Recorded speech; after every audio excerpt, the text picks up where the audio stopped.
नमस्कार। आज मैं आपको भगवान श्री कृष्ण और भक्त हनुमान के मिलन की कथा सुनाऊंगा। यह कथा उस समय की है जब कृष्ण यादवों के राजा के रूप में द्वारका नगरी पर शासन कर रहे थे।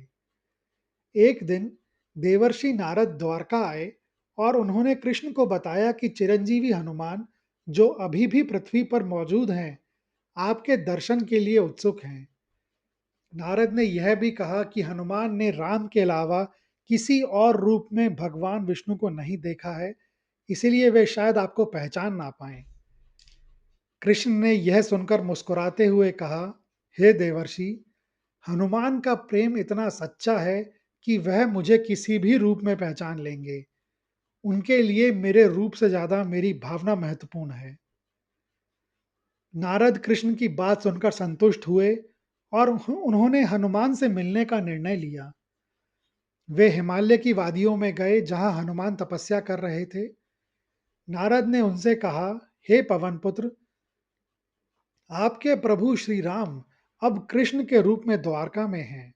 आप वहां जाकर उनके दर्शन क्यों नहीं करते? हनुमान ने नारद से कहा, हे देवर्षि, मैं अपने प्रभु के आदेश के बिना कहीं नहीं जा सकता। मेरे प्रभु ने मुझे यह आदेश दिया है कि जब तक इस धरती पर धर्म की स्थापना है, तब तक मैं तपस्या करूं। और मेरे प्रभु ने मुझे यह आदेश नहीं दिया कि मैं उनके नए रूप के दर्शन करूं। जब नारद वापस आकर कृष्ण को यह बात बताते हैं, तो कृष्ण ने एक अद्भुत लीला रची। उस वर्ष कृष्ण ने रामनवमी का उत्सव द्वारका के बाहर एक साधारण मंदिर में मनाने का निर्णय लिया। उन्होंने सभी भक्तों को भोजन और प्रसाद ग्रहण करने के लिए आमंत्रित किया। कृष्ण ने इस मौके को अपने कुछ खास भक्तों, जैसे अपने वाहन गरुड़, अपने अस्त्र सुदर्शन चक्र और अपनी पत्नी सत्यभामा का अभिमान तोड़ने के लिए इस्तेमाल करने का फैसला किया। ये तीनों अपनी अपनी शक्तियों पर गर्व करते थे। गरुड़ अपने उड़ने की गति पर अभिमान करते थे।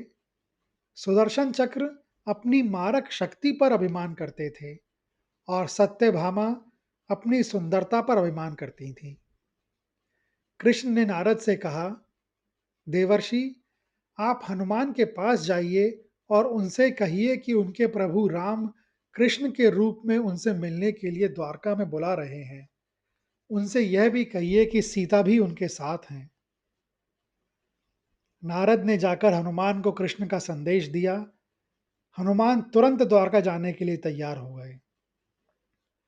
गरुड़, जो उस समय कृष्ण के वाहन थे, उन्होंने सोचा कि हनुमान एक साधारण वानर हैं और वह इतनी दूर कैसे जाएंगे। उन्होंने हनुमान से कहा, हे पवन पुत्र, आप चिंता ना करें, मैं आपको अपनी पीठ पर बैठाकर तुरंत द्वारका ले चलूंगा। मेरी गति से तेज कोई नहीं उड़ सकता। गरुड़ का यह अभिमान सुनकर हनुमान ने मुस्कुराते हुए कहा, हे गरुड़, आप तो भगवान के वाहन हैं। मैं आपके ऊपर कैसे बैठ सकता हूँ? अगर आप चाहें तो मैं आपके सिर पर बैठता हूँ। गरुड़ को यह बात अजीब लगी, लेकिन उन्होंने मान ली। जैसे ही हनुमान उनके सिर पर बैठे, गरुड़ को लगा कि उनका सिर किसी पर्वत जितना भारी हो गया है। उन्होंने अपनी पूरी शक्ति लगाकर उड़ने की कोशिश की, लेकिन वे उड़ नहीं पा रहे थे। उन्हें अपनी गति पर अभिमान टूट गया। जब भगवान हनुमान द्वारका के द्वार पर पहुंचे, तो सुदर्शन चक्र, जो द्वारका के द्वारपाल थे, ने उन्हें रोका और कहा, मुझसे मिले बिना कोई भी भगवान से नहीं मिल सकता। पहले मेरी आज्ञा लेनी होगी। हनुमान ने मुस्कुराते हुए सुदर्शन चक्र को देखा और बिना कुछ कहे उन्हें अपने मुंह में रख लिया। सुदर्शन चक्र ने अपनी शक्ति का इस्तेमाल करने की कोशिश की, लेकिन हनुमान के मुंह के अंदर वह कुछ नहीं कर पा रहे थे। उनका अभिमान भी चूर चूर हो गया। तब सत्यभामा ने आगे आकर अपनी सुंदरता पर गर्व करते हुए कहा, हे हनुमान, मैं कृष्ण की सबसे प्रिय रानी हूँ और मैं आपकी माता सीता जैसी ही सुंदर हूँ। हनुमान ने यह सुना तो उन्होंने नम्रतापूर्वक हाथ जोड़कर कहा, मैया, मेरी माता सीता जैसी सुंदर तो कोई नहीं है। इस पर सत्यभामा ने उन्हें बहुत जोर देकर कहा, आपने सीता मैया को कैसे देखा? क्या आप बता सकते हैं कि वह कैसी दिखती थी? यह सुनकर हनुमान ने अपने सीने को अपने ही पंजों से फाड़कर दिखाया। उनके हृदय में राम और सीता बसते हैं। सत्यभामा ने जब यह देखा तो उन्हें अपनी गलती का एहसास हुआ और उनका भी अभिमान अंततः टूट गया। इसके उपरांत हनुमान उस उत्सव में शामिल होने के लिए उस मंदिर में पहुंचे।